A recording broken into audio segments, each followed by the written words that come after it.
Western Germany, in the early 1930s, it was a nation hanging by a thread, wounded, scarred, broken by the horrors of the Great War.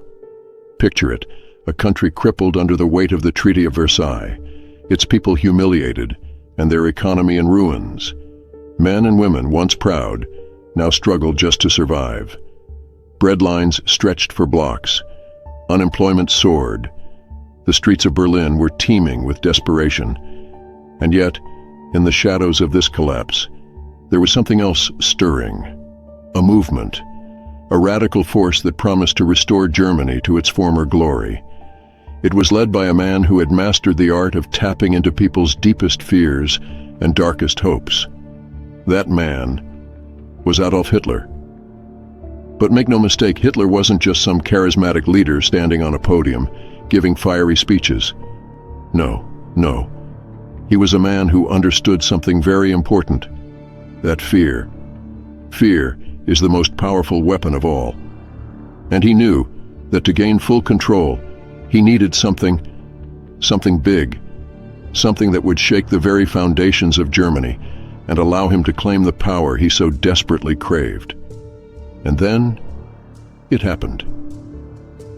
February 27th, 1933, the night that changed everything.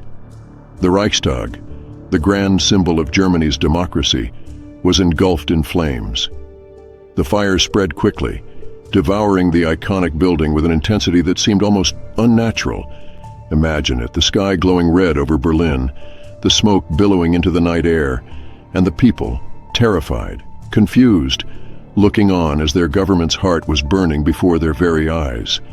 In the immediate aftermath, chaos reigned. The government moved swiftly, and within hours, Hitler, along with his Nazi party, pointed their fingers directly at their enemies, the communists. They were to blame, Hitler declared, and the German people, already beaten down and frightened, believed him. He spoke of a vast communist plot to overthrow the government, to take control of their homes, their lives. And the German people, desperate for stability, were ready to listen. But now we have to pause. We have to ask, was it really the communists? Or was something far more sinister at play that night? The official story, the one written in the history books, tells us that a young Dutchman, Marinus van der Lubbe, a communist sympathizer, was caught at the scene and blamed for setting the fire. A lone arsonist, they said, a man acting on his own twisted ideology. Does that really make sense? Could one man with nothing but his bare hands and a match really have set an entire building ablaze so quickly? Many have questioned this version of events.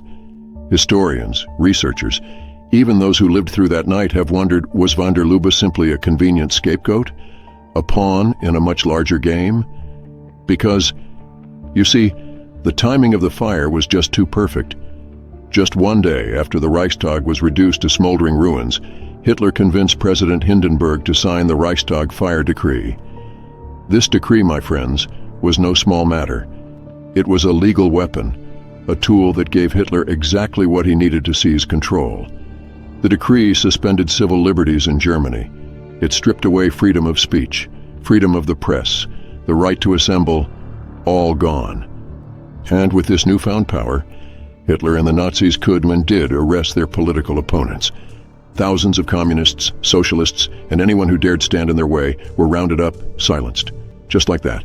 And with his rivals in chains, Hitler found himself on the path to total control. The democracy that had existed for so many years in Germany was crumbling, and in its place, the seeds of dictatorship were being sown. But here's where things get even more disturbing. What if the fire wasn't just a stroke of luck for Hitler? What if it was something planned, orchestrated? There are those who believe, and there is evidence to support this, that the Nazis themselves may have been behind the Reichstag Fire, that they lit the match to ignite not just a building, but a wave of fear that would sweep through the nation, giving them the perfect excuse to seize power. It's not hard to see why this theory holds weight. Hitler had long sought a way to eliminate the communists, to crush them so that he could rise without opposition. And the Reichstag Fire, well, it provided exactly that opportunity. And think about this. The Nazis acted with astonishing speed. Within hours of the fire, they were ready with their plan. It's almost as if they knew it was coming. The Nazi propaganda machine went into overdrive, spreading the message that the communists were the enemy, that they had to be stopped at all costs, and the German people, desperate for stability, afraid for their future, believed it. To us but fear blinds us, doesn't it? In times of uncertainty, when the ground beneath us shakes, we cling to whatever seems solid. And in 1933, for many Germans, that solid ground was Adolf Hitler and his promise to restore order. But, as we all know, what followed was anything but order, so was the Reichstag fire truly the work of a lone communist? Or was it the spark that Hitler and his allies needed to begin their ruthless climb to absolute power? That is a question that has haunted historians for decades, and as we dig deeper into this story, we'll find that the truth, as it so often is far more complex than we've been led to believe. Now, my friends, we find ourselves standing at a crossroads. On one path lies the official story, a tale of a lone communist arsonist who acted out of desperation and rage, a man who saw his country on the brink of chaos and struck a match that ignited an inferno. But the other path, well, that's where things become far more sinister. That's where we enter the murky waters of conspiracy, of deception, and manipulation. Let's take a closer look, shall we? When Marinus van der Lubbe was put on trial, many people expected a swift conviction. After all, he was caught at the scene, and the government insisted that he acted alone. But something didn't sit right. You see, van der Lubbe wasn't exactly what you'd call a criminal mastermind. In fact, many who observed him said he seemed confused, incoherent even, during the trial. He appeared weak, mentally unstable, and certainly not capable of orchestrating such a massive and coordinated attack. It raises the question, was van der Lubbe truly responsible for the fire, or was he simply placed there? A pawn in a larger game, one played by forces much more powerful than a single man. Historians have long debated whether van der Lubbe was used as a scapegoat, a convenient figure to blame. The Nazis needed someone to point the finger at, and in the chaotic aftermath of the fire, van der Lubbe fit the bill perfectly. But here's the thing, the timing of the fire, the immediacy with which Hitler and his government responded, it almost feels too perfect, doesn't it? Within hours, Hitler declared a state of emergency. Just one day later, the Reichstag Fire decree was signed, stripping away the civil liberties of the German people. This decree gave the Nazis the power to arrest anyone they deemed a threat without trial. And almost immediately, they began rounding up communists, socialists, and political enemies. Thousands were arrested in the weeks following the fire. Let's stop for a moment and think about this. What kind of government, what kind of leader would be able to move so swiftly, so decisively after such a catastrophic event? How could they have been so prepared? It's almost as if they were waiting for this moment, as if they knew it was coming. There are records, documents and testimonies from people within the Nazi Party itself that suggest high-ranking Nazis, including Hermann Göring, may have been involved in planning the fire.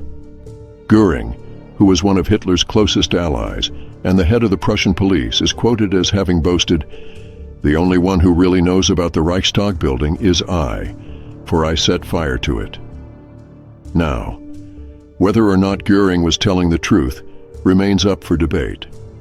But his words echo the suspicions that have lingered for years, that the Nazis, desperate to seize power, orchestrated the fire as a false flag attack, a pretext to crush their enemies, consolidate power, and dismantle Germany's fragile democracy. And let's not forget, in the weeks and months that followed the fire, Hitler's grip on Germany tightened even further. With the communists effectively silenced, the Nazi Party pushed through the Enabling Act, a law that gave Hitler the power to enact laws without the approval of the Reichstag. It was the final nail in the coffin for democracy in Germany. From that moment on, Hitler ruled with absolute authority. The Reichstag, once the beating heart of German democracy, became little more than a rubber stamp for his will. And the fire, well, The fire was the spark that made it all possible. But here's where it gets even more unsettling. The Reichstag Fire didn't just change Germany. It set the stage for events that would affect the entire world. The Nazis' rise to power led to the most devastating conflict in human history, World War II. It led to the horrors of the Holocaust, the suffering of millions, and the reshaping of the world as we know it, all because of a fire. Now, we may never know the full truth of what happened that night. The evidence, the witnesses, the documents, much of it has been lost to time. But what we do know is this: the Reichstag Fire, whether it was set by a lone arsonist or orchestrated by the Nazis, was a pivotal moment in history. It gave Hitler the power to dismantle democracy and led Germany and the world down a path of unimaginable darkness. And that, my friends, is the lesson we must take from this story. History is filled with moments like these, moments when fear is used as a weapon, when those in power manipulate events to serve their own ends. And if we are not vigilant, if we do not question the stories we are told, we risk falling into the same trap. The past echoes if we listen closely enough. It warns us. And today, more than ever, we must heed those warnings. Because the fires that burn in the halls of power, they can spread. And if we're not careful, they can consume us all. Thank you for joining me on this journey. If you've enjoyed unraveling the mysteries of the past, don't forget to subscribe to Echoes of the Past. And remember, history isn't always what it seems. Keep questioning, keep exploring, and above all, keep listening.